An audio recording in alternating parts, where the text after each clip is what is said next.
जय जिनेंद्र बच्चों, आज मैं फिर आपके सामने 10th क्लास की मैथ में लेसन 1 रियल नंबर एक्सरसाइज 1.2 का क्वेश्चन नंबर 15 लेकर के उपस्थित हुई हूँ। अब आप ये क्वेश्चन नंबर 15 सॉल्व करेंगे आज। और इससे पहले के सारे क्वेश्चंस मैं आपको वीडियो बनाकर डाल चुकी हूँ, जिन्हें आप इसी लिंक पर जा कर के देख सकते हैं। अपना क्वेश्चन नंबर 15 है, निम्न संख्या ज्ञात यानी निम्नतम संख्या ज्ञात करो जिसको 28 तथा 32 से विभाजित करने पर शेषफल क्रमशः 8 और 12 प्राप्त होता है। ठीक है, अब इसमें हमें करना क्या है, इसमें हमें 28 का और 32 का निम्नतम है, मतलब ये निम्नतम है। निम्नतम का मतलब होता है क्या करना, एलसीएम निकालना है। ठीक है, तो एलसीएम निकालना 28 का और 32 का। ये तो अब छोटे बच्चों का काम बचा, आप लोग कर भी लोगे। 2 से निकाला, 2 एकम 2, 2 चौको 8। वैसे तो डायरेक्ट भी निकाल सकते हैं, 2 एकम 2, 2 छिंग 12। फिर 2 से निकाला, 2 सत्ते 14, 2 अट्ठे 16। फिर 2 से निकाला, 7 में जाएगा नहीं मगर 8 में जाएगा, 2 चौको 8। फिर 2 से निकाला, 7 में नहीं जाएगा मगर 4 में जाएगा, 2 दूनी 4। फिर 2 से निकाला, 7 में नहीं जाएगा मगर 2 में जाएगा, 2 एकम 2। फिर 2 से नहीं देंगे, फिर काय से देंगे, 7 से देंगे, और 7 एकम 7। एलसीएम का काम ही क्या है, एलसीएम अगर हमने निकाला तो लास्ट में हम तब तक निकालना है जब तक अपने पास एक नहीं होता। अब इसका गुणनखंड करेंगे, इसको सॉल्व करेंगे आगे, तो ये कितना हो जाएगा, 2 की पावर कितनी होगी, 1 2 3 4 5, 2 की पावर 5 इंटू 7।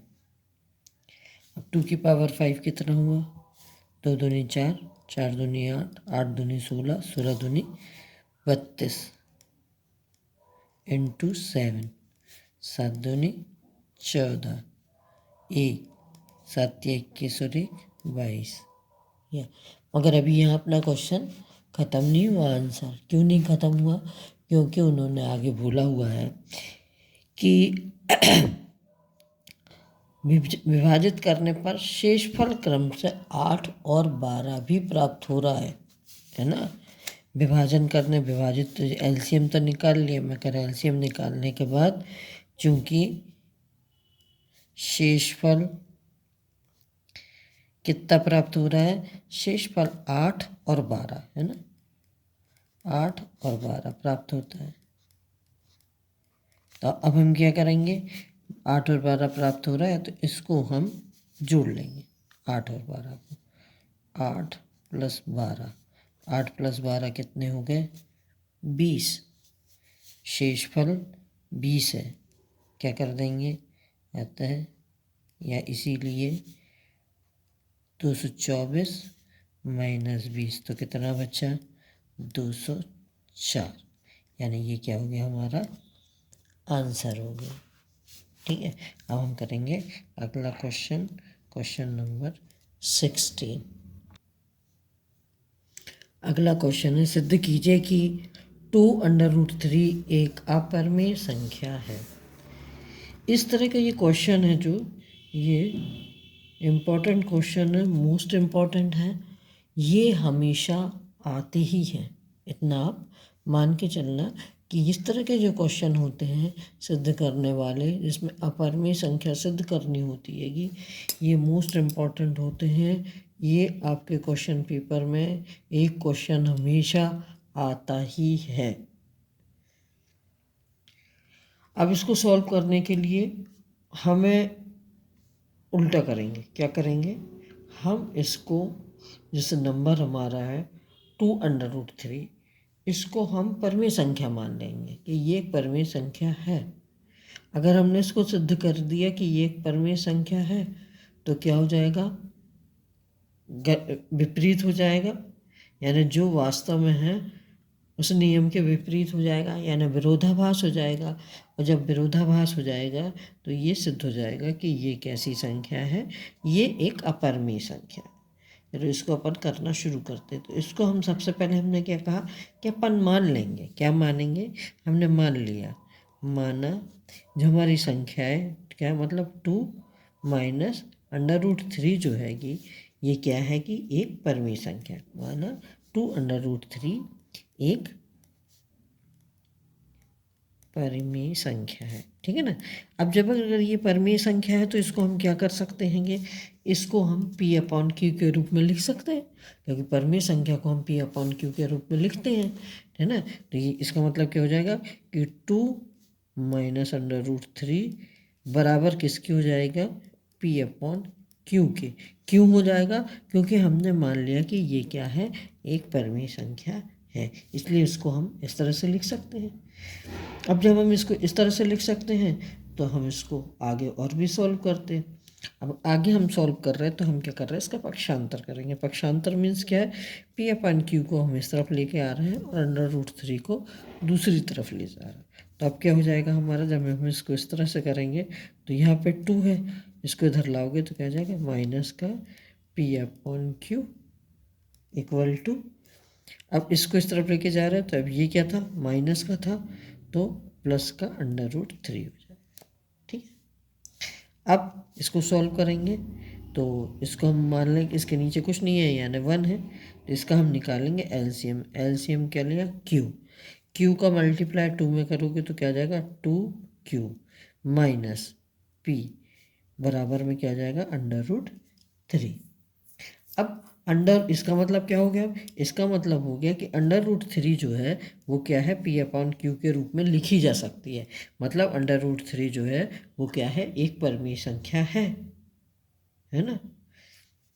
इसीलिए √3 जो है वो एक परिमेय संख्या है। मगर हम पढ़ चुके हैं कि √3 परिमेय संख्या होती ही नहीं है, पूर्णांक है ही नहीं है ना। जब ये पूर्णांक ये नहीं आएगा तो क्या हो जाएगा, इसीलिए यह किंतु, यह क्या हो जाएगा, एक गलत मैसेज है, गलत बात है ना, क्योंकि √3 परिमेय संख्या है ही नहीं है। तो यह एक, किंतु यह एक क्या है, विरोधाभास है। विरोधाभास मतलब हमारे नियमों के विरुद्ध है, विरोध है बस है, यानी जो होना चाहिए वो नहीं है, विरोध, गलत आभास हो रहा है, गलत सिद्ध हो रहा है। तो इसीलिए क्या हो जाएगा, ये कैसी हो जाएगी कि परिमेय संख्या सिद्ध हो रही है मगर ये परिमेय संख्या नहीं है, इसीलिए एक विरोधाभास हो गया। और इसको हम क्या बोलेंगे, या अतः जो मैंने संख्या उन्होंने दी है, क्या दिया है, 2√3 एक अपरिमेय संख्या है ना, इसीलिए √3 एक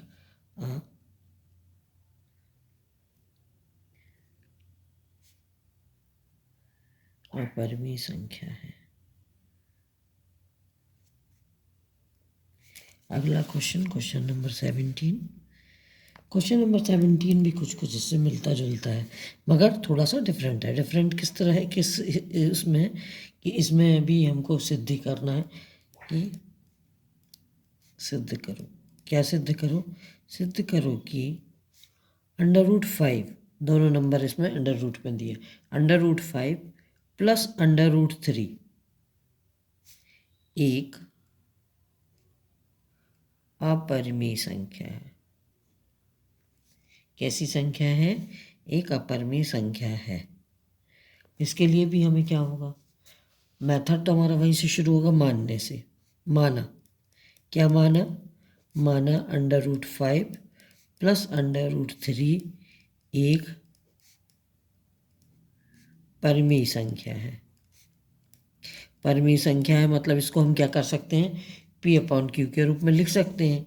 इसीलिए √5 प्लस √3 इक्वल टू क्या हो जाएगा, P/Q, है ना। अब इसको √3 के रूप में लिखें तो क्या हो जाएगा, √3 को तो हमने इधर ही रहने दिया और इसको इधर ले जा रहे, 5 को इधर ले जा रहे, तो किसका हो जाएगा, माइनस का। तो P/Q माइनस √5 हो गया, ठीक है ना। अब इसको सॉल्व करना है, तो अब इसको सॉल्व करने के लिए हमने क्या किया कि हम दोनों ओर वर्क कर दे रहे हैं, दोनों ओर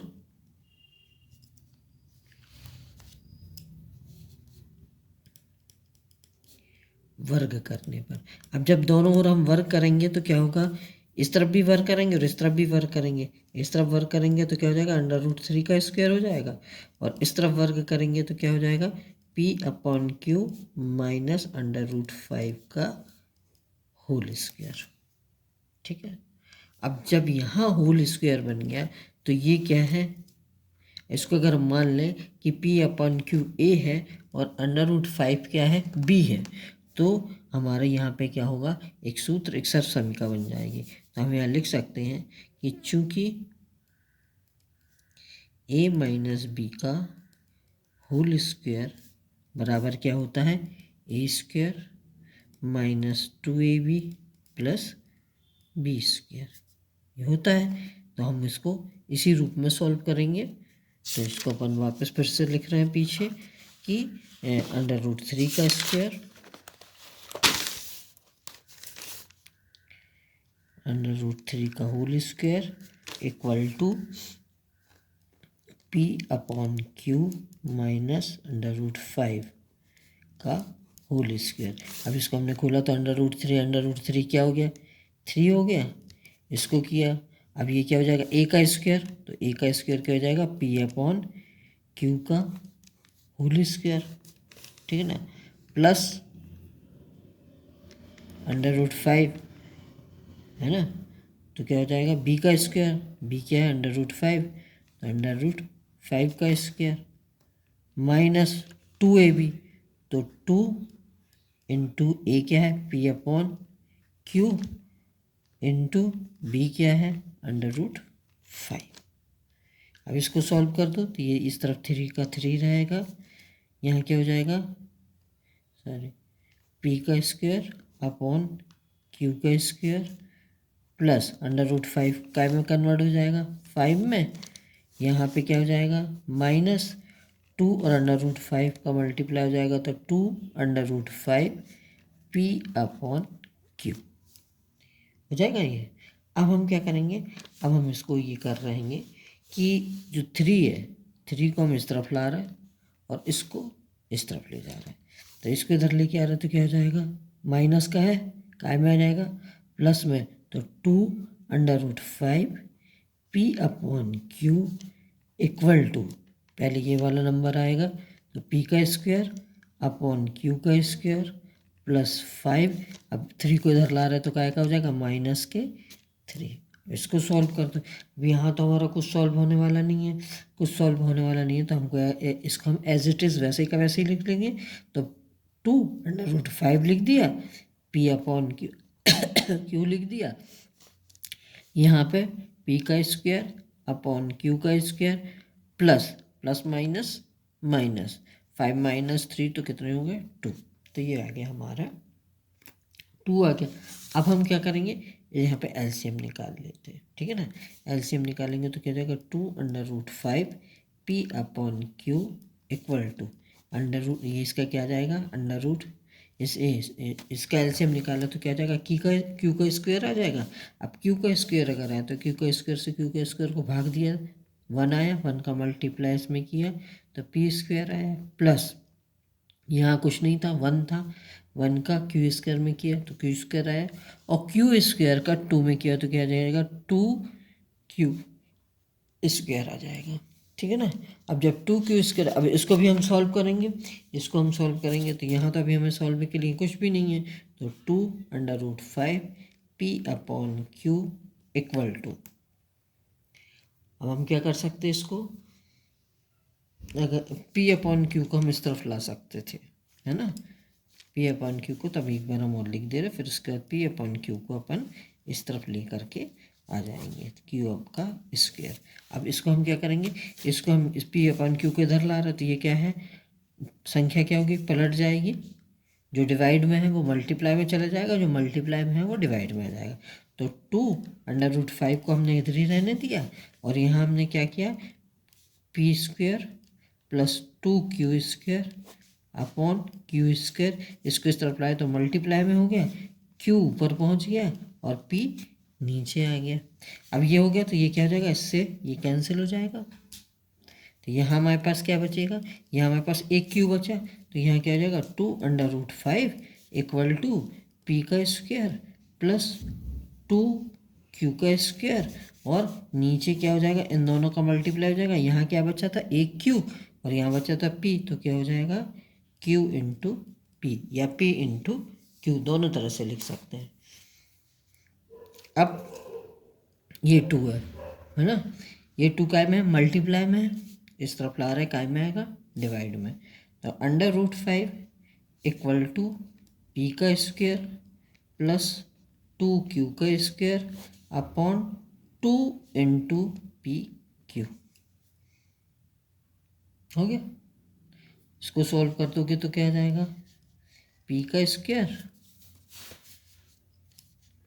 प्लस 2q² अपॉन में 2 का इधर मल्टीप्लाई होगा तो 2pq। इसका मतलब क्या हो गया, √5 किसके रूप में आ गया, p/q के रूप में आ गया, और p/q के रूप में आ गया मतलब क्या हो गया, ये एक परिमेय संख्या हो गई, है ना।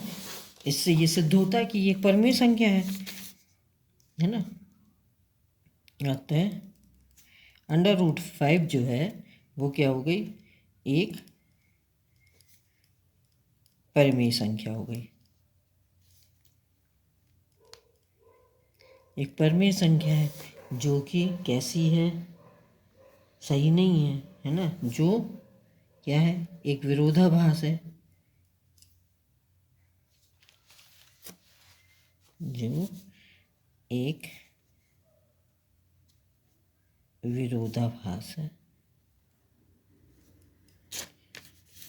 इसीलिए क्या हो जाएगा, इसीलिए √5 प्लस √3 एक अपरिमेय संख्या है, एक अपरिमेय संख्या है। यही हमें क्या करना था, सिद्ध करना था।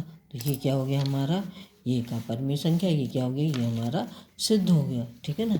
और जब ये हमारा सिद्ध हो गया तो ये हमारा सिद्ध हो गया, और यही हमें सिद्ध करना था, ठीक है।